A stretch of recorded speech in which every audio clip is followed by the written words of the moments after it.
Justin，我哋今日咧就嚟到呢個咁靚嘅教堂啊！呢個係 Holy Rosary Cathedral，係我哋溫哥華嘅大堂。而今日我哋嘅特別嘉賓咧係一個靚女姐姐啦，佢係今日我哋嘅 organist 啦。呢位係 Jong Lee 呢個係 Justin 啊，呢個朋友。Hello。或者我介紹下我自己啊，我係彈風琴、豎琴同埋鋼琴嘅。喺24年前開始咧，我就喺聖堂咧彈奏音樂啦。咁喺香港嘅時候咧，我就喺馬鞍山聖方濟堂啦、聖則濟利亞聖詠團咧擔任風琴師嘅。咁咧喺2022年9月咧，我就過咗嚟加拿大嘅溫哥華啦。咁咧而家咧就平日咧就星期1至6咧就喺 Holy Name 嘅英文彌撒咧就擔任風琴師。咁星期日咧我就轉翻台啦，轉翻中文台咧就去翻喺溫哥華嘅天主教聖方濟堂就彈風琴嘅。我其實平時都有時會望平日彌撒嘅，我相信咧，我平時聽嗰個 organ 咧就係你彈啊！估唔到我今日有一個機會認識到 Jong 嚟嘅。係啊，其實今日咧阿 Jong 咧都係特別咧會幫我哋伴奏一啲好靚嘅聖樂啦，同埋咧或者都可以介紹下其實風琴嘅特色。喺1900年嘅秋天咧，呢個管風琴咧就安裝咗啦。不過安裝咗之後咧，多年嚟咧佢飽受好多唔同問題嘅困擾嘅喎，包括啦缺乏呢個足夠資金去做一個足夠嘅保養啦，同埋咧雨水滲漏。咁咧直至到2000年啦，咁咧我哋呢個管風琴咧就做一個咧大規模嘅修復喎，換咗好多嘢啦，包括 swell box 啦，亦都咧跟翻咧內部嘅設計咧去油嗰啲新嘅顏色。咁我哋咧修復之後就係我哋而家見到管風琴啦。咁咧佢嘅音山數目咧，即係 organ stops 咧達到咧差唔多大概有50個音山咁多㗎。呢啲音管數目咧就大概有成2900支。咁舊嘅管風琴咧就比較溫柔啦、柔和一啲嘅，咁修復之後嘅管風琴咧就比較嘹亮出色啲嘅，咁更加能夠突顯到咧管風琴咧好宏偉嘅特色啦。管風琴宏偉嘅特色，佢亦都可以將啲音校到好宏偉啦。At the same time 咧，將可以啲聲音校得好 soft 同埋好 tender。係啊，冇錯啊，冇錯啊。哇，真係犀利啊！哇，我啱啱聽到咧，係咪有2900支音管嘅？係啦。哇，咁多㗎！我淨係睇前面呢排已經覺得好多，原來後面仲有好多㗎，係啊，係啊。就係唔同高低音。係啦，係啦。所以我聽過好似話 organ 係咁多樂器之中咧，佢係有個稱號係咪即係樂器之王？係啊，係啊，呢個係莫扎特俾佢嘅美譽嚟嘅。咁啊，的確係㗎。譬如喺聽覺上面啦，因為佢唔同嘅音山咧，可以創造到唔同嘅音色㗎喎。嗱，譬如我哋可以聽下呢一個音山啦。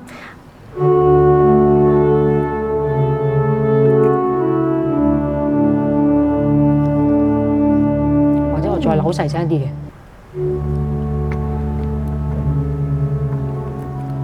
咁咧呢一類嘅音山咧比較溫柔啲啦，咁啊適合啲默想啦，又或者咧祈禱嘅禮儀時段咧都啱用嘅，係啦。咁但係仲有其他嘅音山嘅，譬如好似呢個咁啦，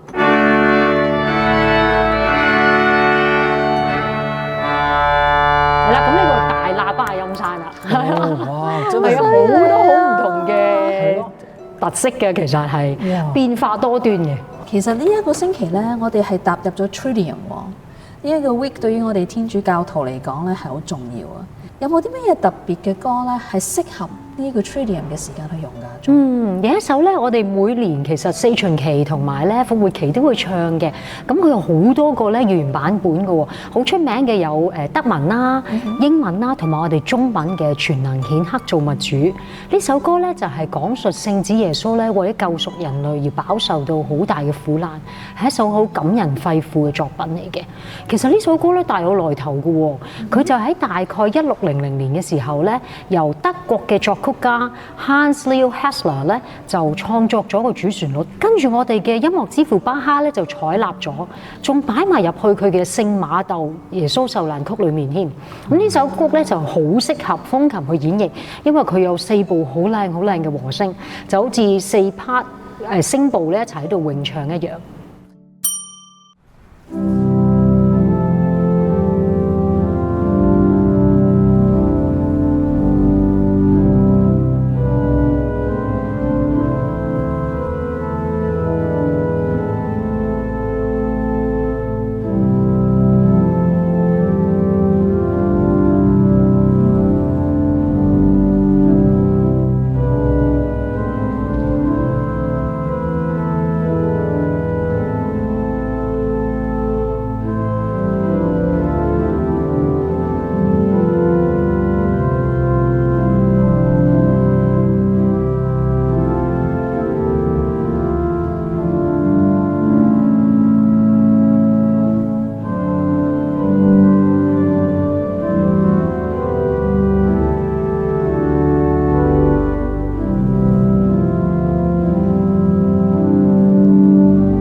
Jonah，咁我知道啦，喺 organ 上嘅 history 上面咧，有好多好靚嘅 pieces 嘅。而呢啲 pieces 咧係咁 classical 咧，普通教友咧未必有機會去聽過或者感受過嘅。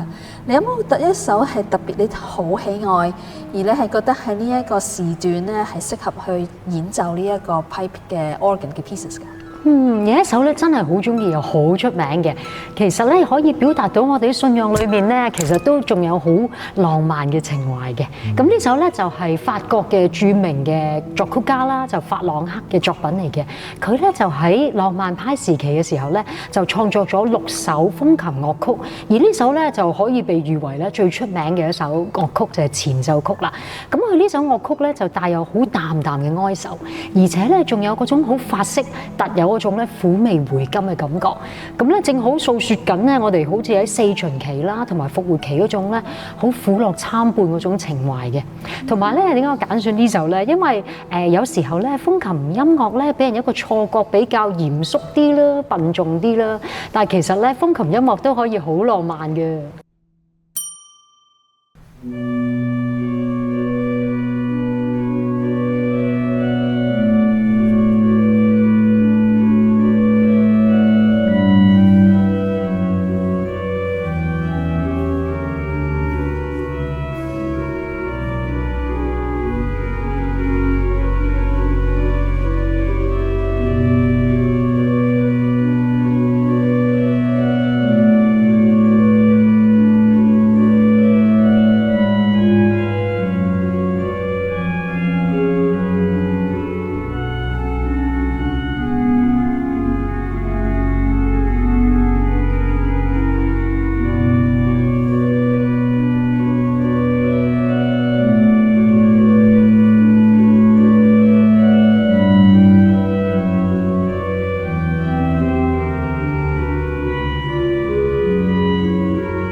我聽完呢一首曲咧，發覺都有啲沉重啊，嗰個心情都，因為咧聽落去知道係好似係有少少苦難嘅感覺啊 ，Agnes。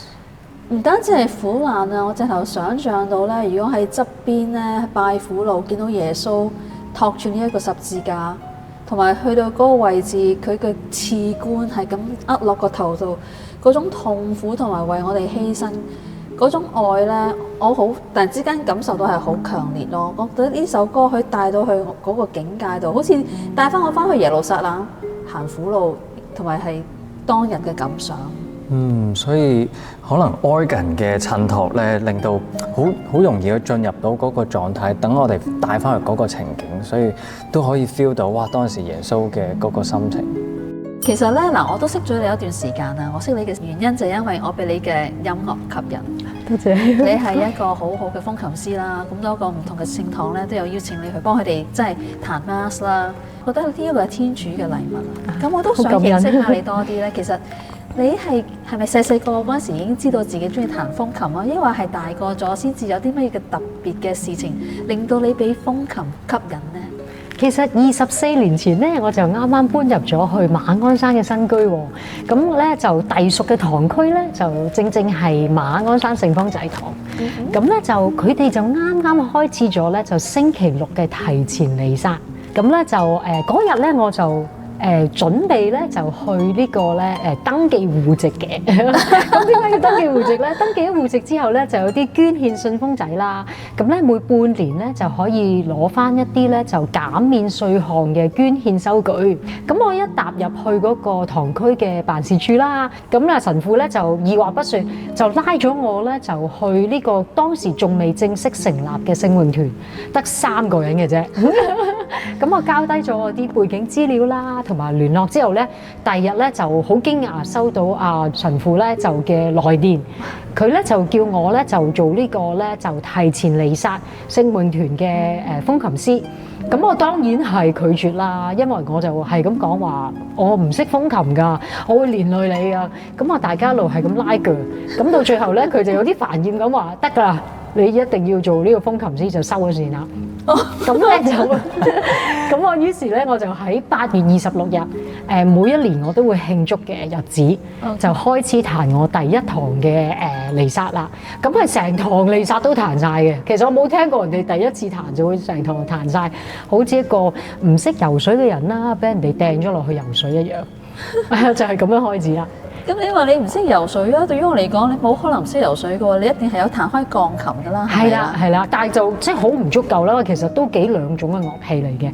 咁所以當時咧，我就即刻參加咗咧，就由香港教區咧舉辦嘅風琴課程嘅。我成日都話咧，就天主嘅計劃咧係有 perfect timing 嘅，因為嗰陣係啱啱趕得切佢嗰個喺秋季開學嘅課程嘅。咁參加咗之後咧，就喺嗰度認識咗一個好重要嘅人物啦。就係好好嘅風琴老師啦，透過佢啦，好悉心同埋毫不吝嗇嘅教導咧，咁我就考獲咗咧就英國聖三一嘅高級演奏風琴文憑嘅。咁跟住我都覺得唔係好夠，咁於是咧我就參加咗咧就全世界好著名嘅風琴節，就係呢個荷蘭嘅風琴節啦。咁亦都喺嗰個風琴節裏面咧認識咗第2位都係好重要嘅風琴老師。咁自此之後咧，我就有好幾年咧係每年都 spend 好長嘅時間咧。去過去即係深造呢個風琴嘅，咁好得意嘅，佢就帶我去好多唔同嘅教堂彈好多唔同嘅風琴。佢哋當地人個講法嘅，因為嗰度冇乜娛樂，咁天氣亦都唔係太好嘅，即係成日都好大風咁嘅。咁我哋話最好嘅娛樂咧，就係留喺聖堂裏面咧，就係彈奏管風琴啦。咁嗰陣時咧就係留每一年都去好長嘅時間啦，就係學琴同埋練琴。就係呢一個就係每一日嘅節目同埋時間表啦。咁好充實喎，係好充實，唔係淨係單止認識喎，我覺得你好似愛上咗呢一個。好中意，好中意，好中意。係我睇到你個樣咧，你一講咧好開心啦，好興奮，係諗翻晒以往去過唔同嘅地方啦，每一個琴你都試過啦，同埋你仲記得你嘅老師嘅，咁呢一樣嘢係好真係好好啊！你真係好有心啊！係好中意，好中意。咁其實鍾喺你呢個即係咁多年嘅經驗當中咧，我相信你一定有啲係好刻骨銘心嘅 moment 嘅，尤其是喺教堂裏邊彈琴啊，或者喺你見到一個新嘅音樂，你係睇得出佢裏邊嘅 text 啊或者嘅 melody 係讚美天主嘅，有冇啲咩特別令到你係特別喜愛或者有一種好觸動嘅時刻㗎？有啊，好多啊。其實我或者用翻一個聖人佢講嗰句嘢，我覺得係好啱嘅，係啦。咁咧就係聖伯多祿余瑞安愛默講過啦。佢話其實彌撒咧係天主教最神聖嘅禮儀嚟嘅，冇咩咧比協助呢個禮儀同埋成日都協助呢個禮儀咧更加能夠光榮天主。即係的確係㗎。我覺得作為一個天主教徒咧，已經係天主俾我哋白白嘅一份，即係呢個世界裏面最大嘅禮物嚟。咁能夠參與彌撒咧係好開心啦。咁能夠用你好深愛嘅音樂去光榮你最深愛嘅天主，仲要喺天國嘅盛宴裏面咧，係更加錦上添花。我會形容為，而且咧即係因為風琴咧係喺天主教禮儀裏面咧係主要甚至必要嘅樂器啦。咁所以我哋能夠彈奏呢個樂器咧係好開心，好開心。我成日都形容做一個風琴師咧，就好似用你好深愛嘅音樂去令到人哋走近天主。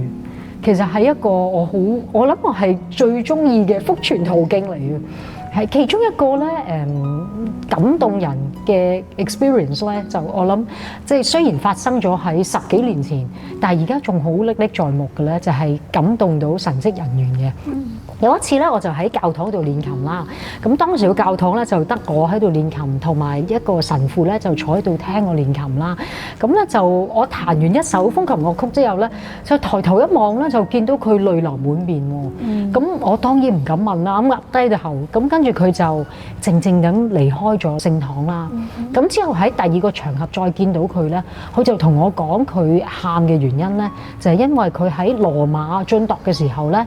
就係有幾個祈禱意願嘅，其中一個咧就佢好希望，因為佢好中意音樂，好希望咧喺佢堂區裏面咧有一個好嘅風琴師，但係佢又估唔到，即係呢個祈禱意願咧喺幾十年之後咧，天主應允咗佢，咁所以佢就覺得好感動啦。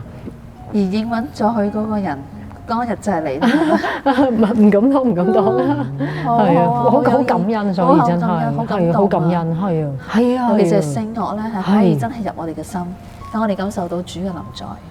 係啊，係啊，同埋咧，我啱啱咧聽呢個管風琴嘅時候咧，嗰個音色係好莊嚴啊，真係，所以咧我明白點解聖堂咧係即係唔可以缺少咯。係啊，係啊，係啊。但係有啲人係會話啊，我望落去都好似琴啫嘛，我當鋼琴咁樣彈咁樣。你有冇聽過類似咁嘅講法？可能都會有呢個誤解啊，其實係啊，係啊。其實唔能夠完全發揮，即係如果當鋼琴咁彈就發揮唔到啦。係啊，係啊，同埋我覺得咧，其實彌撒裏邊咧真係臥虎藏龍嘅，即係唔好以為啲教友唔識啊。因為我曾經彈過一啲音樂咧，即係一啲真係好專門嘅管風琴音樂咧。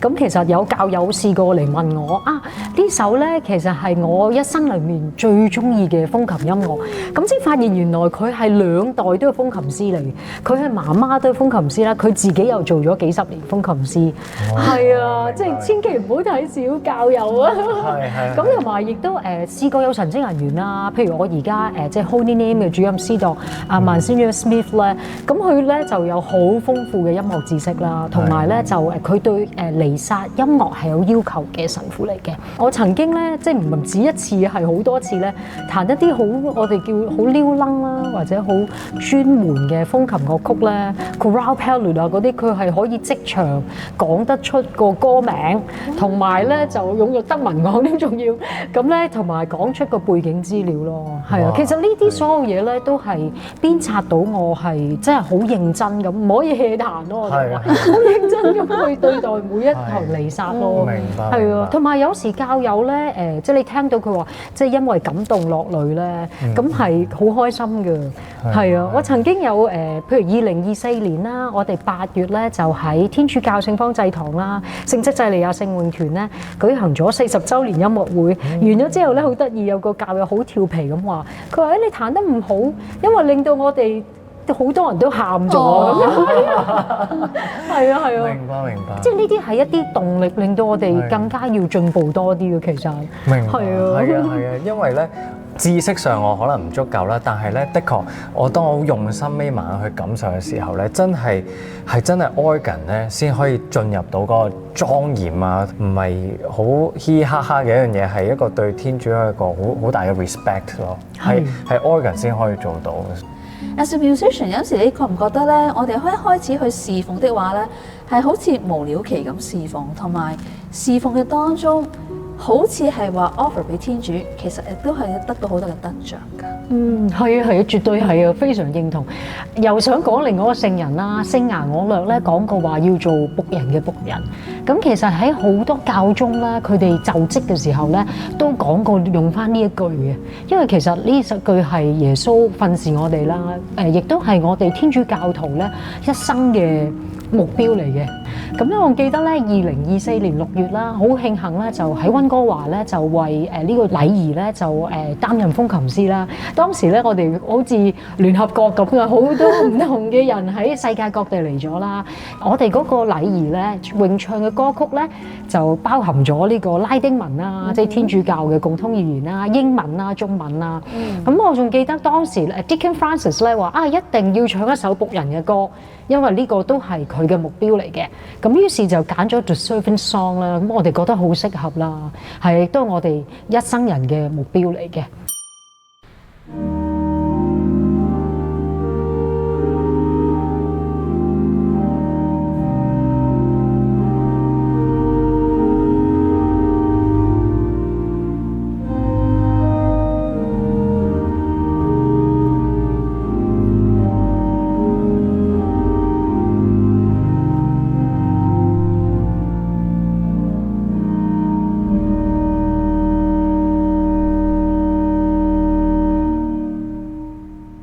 其實做風琴師咧，除咗喺彌撒裏面彈風琴可以做到僕人之外咧，我仲有一個咧好好嘅經驗，就係教風琴咧而好大得着嘅。Okay. 就係嗰年咧，就係神父咧就同我講話即係太原市咧嚟咗第一座風琴喎，但係佢哋唔認識呢一個樂器，不如你去啦。咁我當時就話唔得，我啲國語好爛嘅。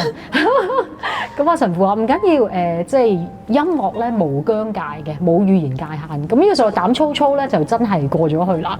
咁咧就好得意啊！我就見到佢哋咧，佢哋同我講咧，成條村咧有99.99% 咧都係天主教徒嚟嘅。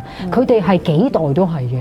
咁咧就而且咧佢哋真係好視佢哋嘅堂區為第二個家嘅，好錫神父啦，成日去煮飯俾神父食啦。咁咧就成日都翻去教堂咧做一啲即係小嘅維修啦。真係當係自己屋企一樣。